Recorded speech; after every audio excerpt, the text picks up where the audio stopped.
Se titula La revuelta gallega de los irmandiños en su contexto europeo. El ámbito temporal será de intervención siglos XIV y XV, aunque la revuelta, claro, tuvo lugar en 2 años de 1467 y 1469. El fin de la Edad Media y principios de la Edad Moderna está plagado de conflictos y revueltas en el ámbito de nuestra investigación contextual, es decir, Europa Central y Europa Occidental. En un momento decisivo de cambio histórico entre la Edad Media y la Edad Moderna, como son los siglos XIV y XV. Las revueltas y los conflictos, en un número muy elevado, antes y después del año 1500, pues son consecuencia de la crisis del feudalismo y eso es la novedad, una de las novedades de la intervención, los inicios del Estado moderno que facilitan sobre todo el éxito de algunas revueltas de Europa occidental y central. Que será lo que nos centremos más que los simples conflictos, las revueltas campesinas, populares, que se diferencian de los conflictos sociales en el uso de la violencia, de las armas, ¿verdad? Pues tomaremos como referencia pues, el origen de la crisis feudal, la peste negra y finalmente pues los años 20 del siglo XVI. Podemos decir que como final de ese ciclo de grandes revueltas en Europa fue la guerra de los campesinos en Alemania, obviamente. Bien, después de la peste negra de 1348 tiene lugar una pequeña revuelta de Francia que tendrá mucha protección. De hecho, será conocida, pienso que en parte indebidamente, como el modelo de revuelta medieval. Me refiero a la Jacquerie francesa. Voy a escoger para esa segunda mitad del siglo XIV también la revuelta inglesa, conocida como la revuelta de Wat Tyler, uno de o el principal de sus dirigentes en Inglaterra.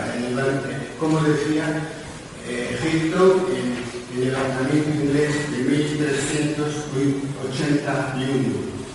Entre la Jacquerie de 1358 y el levantamiento inglés de 1381, pues definen muy bien el ciclo de revueltas del siglo XIV.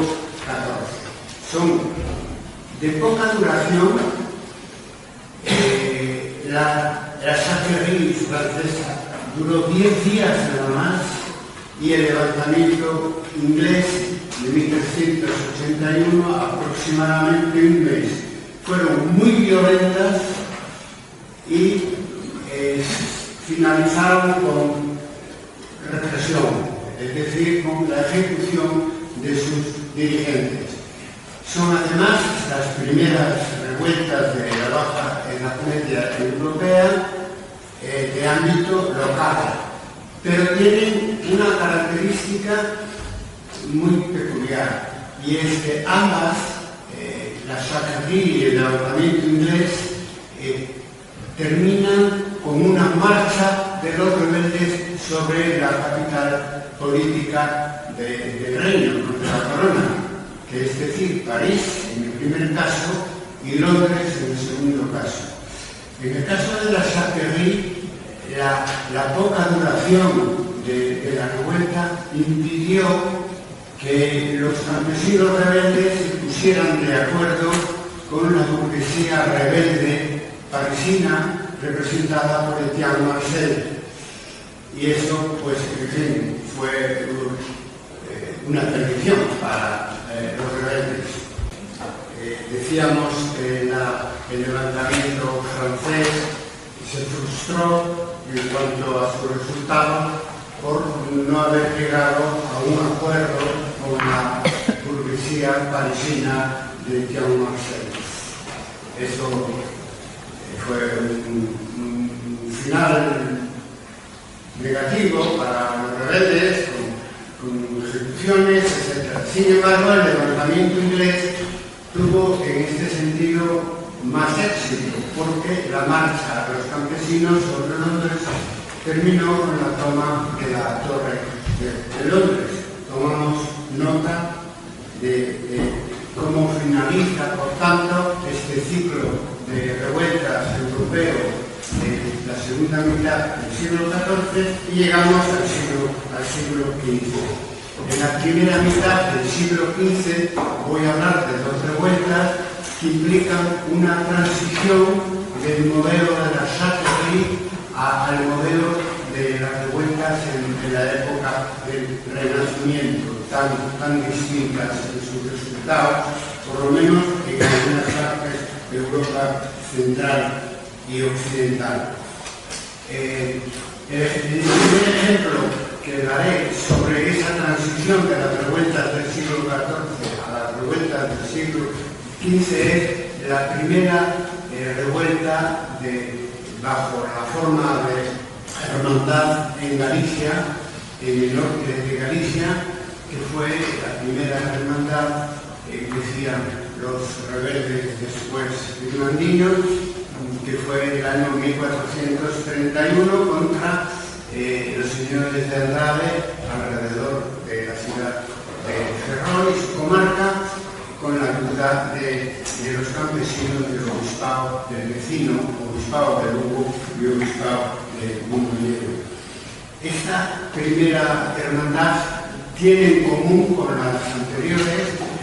Hay una marcha desde las tierras de Andrade hasta Santiago de Compostela para buscar la unidad, como en la Châtellerie, con la burguesía compostelana revuelta contra su señor, el arzobispo de Santiago. Esta marcha terminó casi a las puertas de Santiago en una negociación que llevaron a cabo el arzobispo de Santiago y un ex arzobispo de Santiago que representaba al rey Juan II de Castilla. Por lo tanto, no llegaron a Santiago, pero tampoco hubo represión, lo cual pues, es la gran novedad a comienzos del siglo XV, que no hubiera un castigo de ejecuciones, de persecución, sobre todo de los dirigentes de la revuelta. Junto con el factor de nacionalidad medieval, al que hago referencia,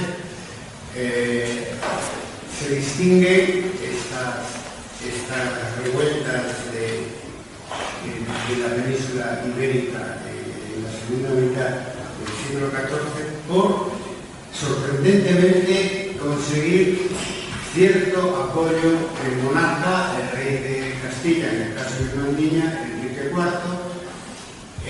y Fernando el Católico, el rey de Aragón, en el caso de Cataluña. Lo cual sorprende a cualquier observador que haya estudiado las revueltas anteriores, ¿no? Porque normalmente la policía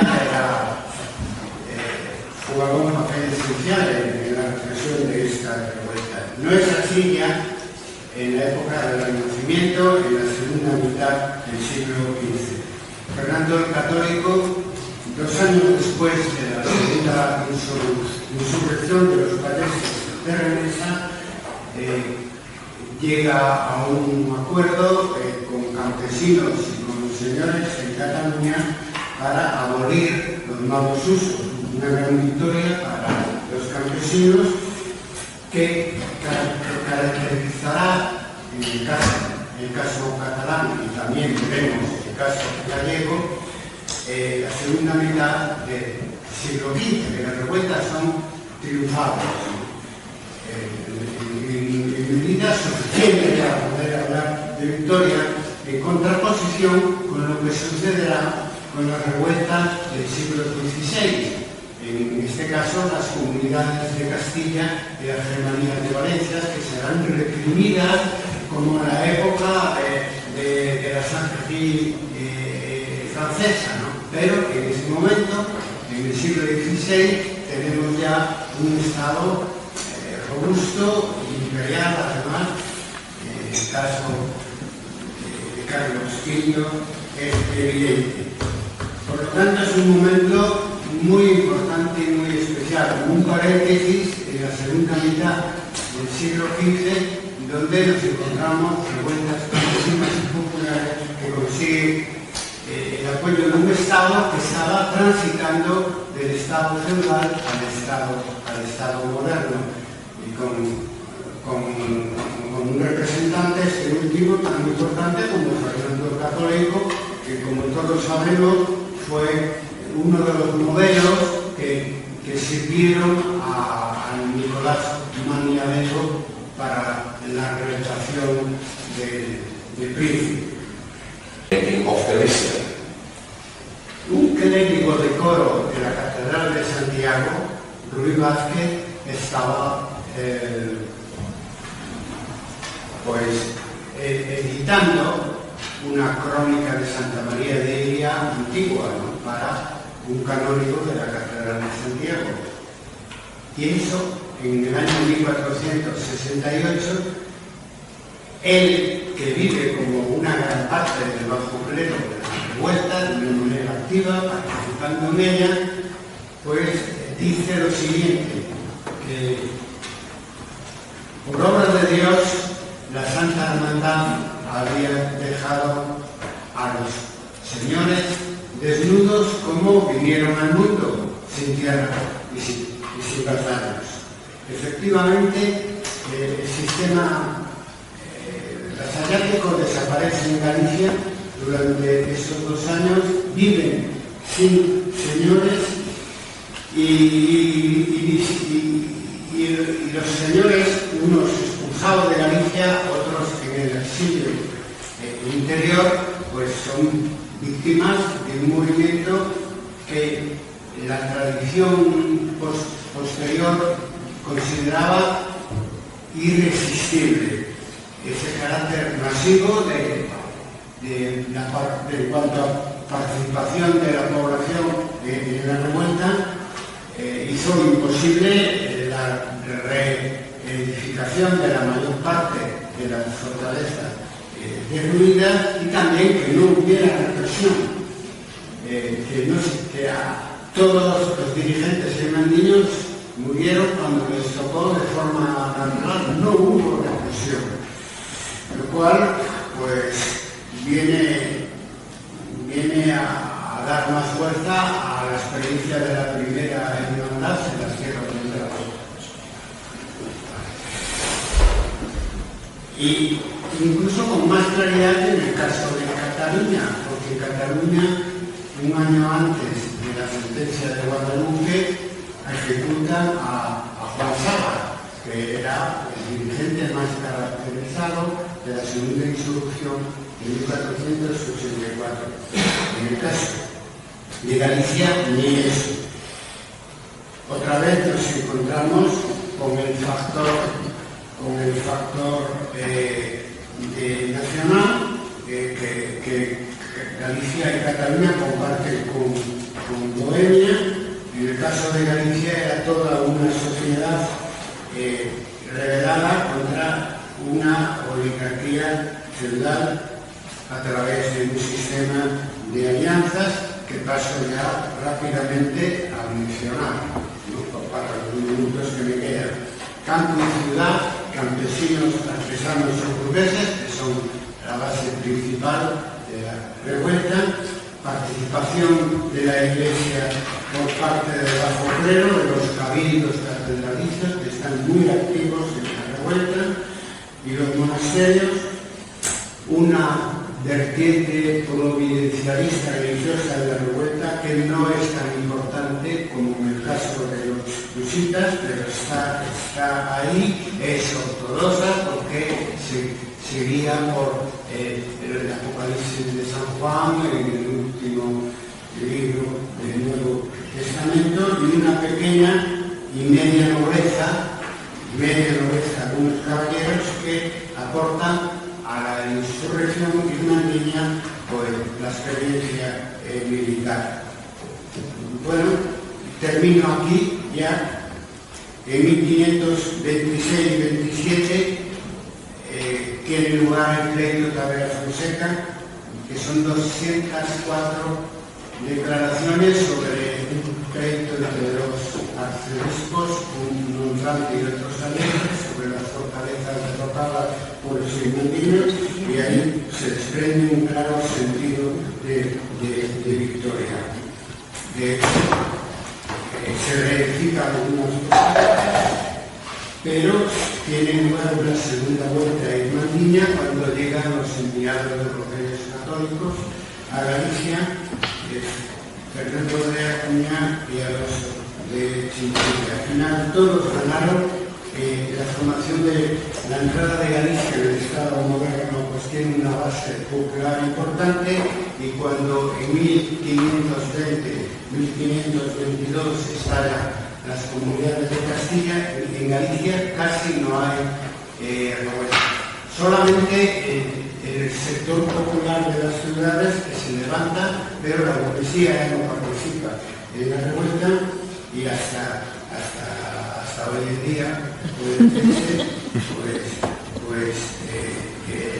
sectores populares en Galicia se integran en esa modernidad, pero no de una manera tan sencilla como parece, porque más entusiasta al comienzo, pero después también se reprodujeron las revueltas, en este caso contra el Estado moderno.